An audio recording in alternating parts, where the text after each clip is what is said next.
A função do ombro, juntamente com o cotovelo, é direcionar a mão no espaço e estabilizá-la para que possamos fazer atividades diárias, como pentear o cabelo, escovar os dentes, beber água e todas as outras atividades que precisam do auxílio da mão para serem realizadas.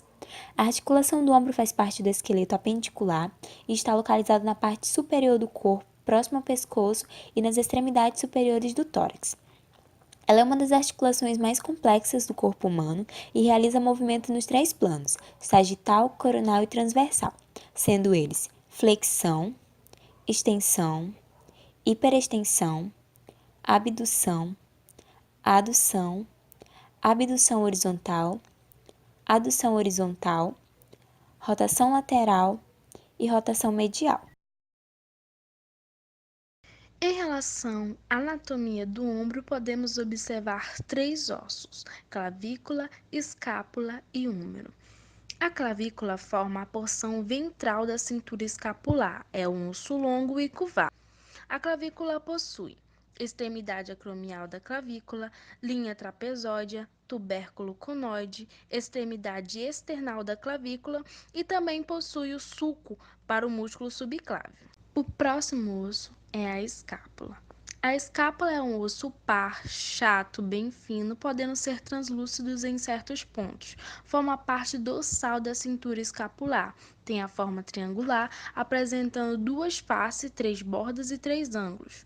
Em sua vista posterior, podemos observar ângulo superior, fossa supraespinhal, margem superior, incisura superior ou supraescapular, processo coracoide, acrômio, ângulo do acrômio, cavidade glenoidal, incisura inferior ou espinoglenoidal, espinha da escápula, fossa infraespinhal, margem lateral, ângulo inferior e margem medial ou vertebral. Na vista anterior da escápula, podemos observar face articular da clavícula, processo coracoide, incisura supraescapular, margem superior, ângulo superior, colo da escápula, margem medial, corpo, ângulo inferior, margem lateral, fossa subescapular, tubérculo infraglenoidal, cavidade glenoidal, tubérculo supraglenoidal e ângulo acromial e o acrômio. O próximo osso a ser citado é o húmero. O húmero é o maior e mais longo osso do membro superior, articula-se com a escápula na articulação do ombro e com o rádio e a una na articulação do cotovelo. Apresenta-se duas epífise e uma diáfase. Em sua vista anterior, podemos observar tubérculo maior, cabeça do húmero, colo anatômico, colo cirúrgico, crista supraepicondilar, medial e lateral, fossa coronoide, epicôndilo medial, tróclea do húmero, côndilo do húmero, capítulo do húmero, epicôndilo lateral, fossa radial, tubérculo menor, sulco intertubercular e tubérculo maior. Em sua vista posterior, podemos observar cabeça do húmero, tubérculo maior, tuberosidade do músculo deltoide, sulco do nervo radial, crista supraepicondilar lateral, epicôndilo lateral, tróclea do húmero, fossa do olecrano epicôndilo medial, localização do nervo ulnar, crista supraepicondilar medial, colo cirúrgico e o colo anatômico. Nessa parte do vídeo, vamos falar dos músculos que compõem o complexo do ombro.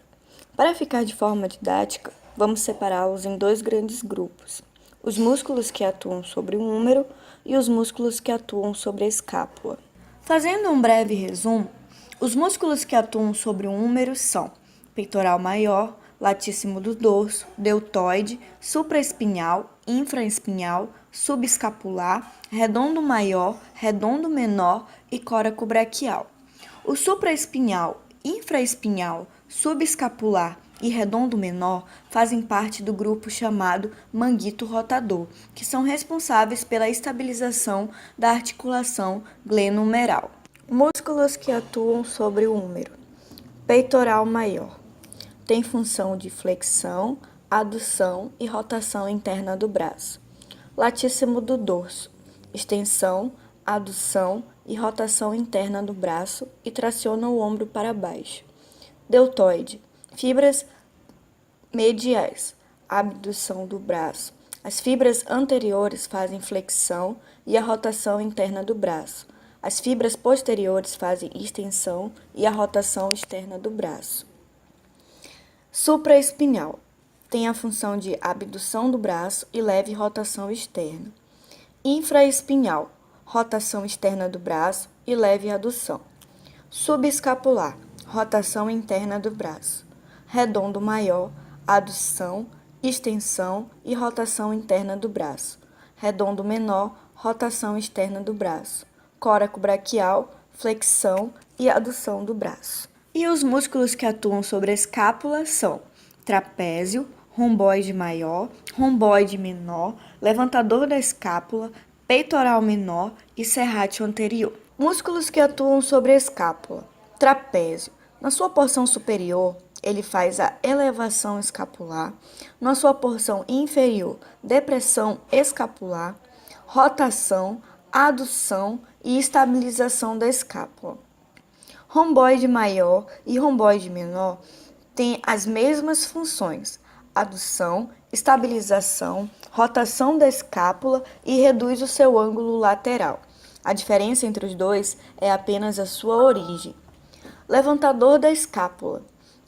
Elevação da escápula e inclinação lateral do pescoço quando a escápula está fixa. Peitoral menor. Condução da escápula anteriormente e para baixo. Serrátil anterior, estabilização, abdução e rotação da escápula. E por fim, não podemos esquecer das inervações. O complexo do ombro é inervado pelo plexo braquial, que se estende da quinta vértebra cervical até a primeira vértebra torácica. E os nervos que compõem ou que inervam os músculos dos membros superiores são nervo músculo cutâneo, nervo axilar, nervo radial, nervo mediano e nervo ulnar.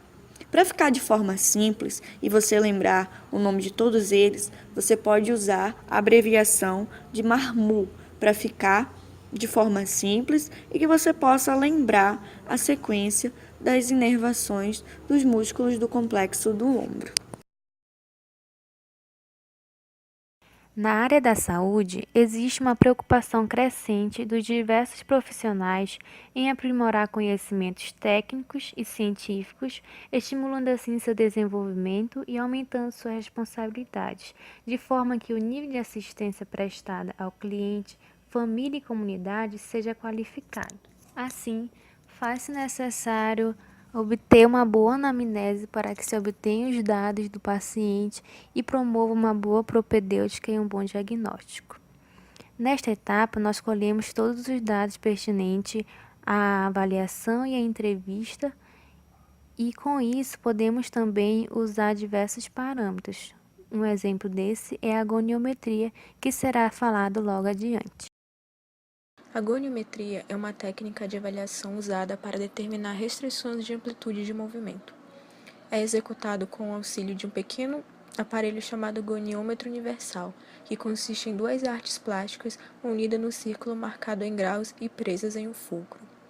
A medida e o registro das amplitudes articulares devem obedecer a certos preceitos de forma a minimizar possíveis erros.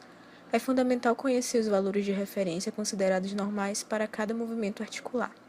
O comparativo com o lado contralateral do indivíduo também é um dado importante para a comparação. Flexão do ombro. Ocorre na articulação glenohumeral do plano sagital. Amplitude articular, 0 a 180 graus. Braço fixo do goniômetro. Deve ser colocado ao longo da linha axilar média do tronco. Eixo próximo ao acrômio. Braço móvel do goniômetro. Deve ser colocado sobre a superfície lateral do corpo do húmero, voltado para o epicôndilo lateral.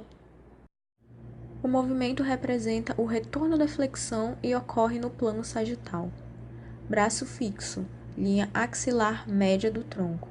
Eixo sobre o eixo látero-lateral da glenohumeral, próximo ao acrômio. Braço móvel, face lateral do corpo do húmero, epicôndilo lateral. Amplitude articular, 0 a 45 graus. O movimento ocorre no plano frontal. A abdução da articulação glenohumeral é acompanhada por elevação clavicular, seguida por rotação lateral do húmero. Inclui-se o movimento da escápula a partir dos 90 graus. Eixo, próximo ao acrômio. Braço fixo, linha axilar posterior do tronco. Braço móvel, superfície posterior do braço voltado para o dorso da mão. Amplitude 0 a 180 graus. No movimento de adução, o ombro deve estar fletido em 90 graus e o antebraço em pronação. O braço fixo do goniômetro deve estar paralelo à linha mediana anterior. Já o eixo deve ser localizado sobre o eixo antero-posterior da articulação glenohumeral. O braço móvel do goniômetro sobre a superfície lateral do húmero. No movimento de rotação lateral, o cotovelo deve estar fletido a 90 graus e o ombro deve estar numa abdução de 90 graus. O eixo deve ser localizado no olecrano e o braço fixo do goniômetro deve ser colocado sobre a região posterior do antebraço, dirigido para o terceiro dedo da mão. Já o braço móvel do goniômetro deve ser ajustado sobre a região posterior do antebraço, dirigido para o terceiro dedo da mão. No movimento de rotação medial, o cotovelo deve estar fletido a 90 graus e o ombro deve estar numa abdução de 90 graus. O eixo deve ser localizado no olecrano. Já o braço fixo do goniômetro deve ser colocado sobre a região posterior do antebraço, dirigido para o terceiro dedo da mão. Já o braço móvel do goniômetro deve ser ajustado sobre a região posterior do antebraço, dirigido para o terceiro dedo da mão. As lesões mais comuns nos ombros são as bursites, tendinites, síndrome do impacto, luxação e fratura. A luxação do ombro acontece com um trauma direto sobre a região do ombro, onde o húmero que se articula com a escápula é deslocado. Músculos e ligamentos fracos nessa região facilitam a ocorrência de luxações. A bursite é a inflamação da bursa, que é uma pequena bolsa contendo um líquido que envolve a articulação e funciona como amortecedor entre ossos, tendões e músculos. A bursite pode ser ocasionada por alguns fatores, tais como trauma, lesão por esforço, uso excessivo da articulação, artrite e infecções. A fratura nada mais é do que a descontinuidade da fratura óssea. A melhor prevenção de lesões é o fortalecimento dos músculos dos ombros e dos braços para melhor estabilizar as articulações da região, principalmente a musculatura do manguito rotador. A síndrome do impacto é caracterizada por dor e limitação de movimento, sobretudo na realização de atividades acima da cabeça. A causa mais comum são tendinites nos músculos do manguito rotador. Tendinite é a inflamação do tendão, que é uma estrutura fibrosa que une o músculo ao osso. A tendinite pode ser ocasionada por traumas, excesso de uso ou envelhecimento, uma vez que o tendão vai perdendo a sua elasticidade.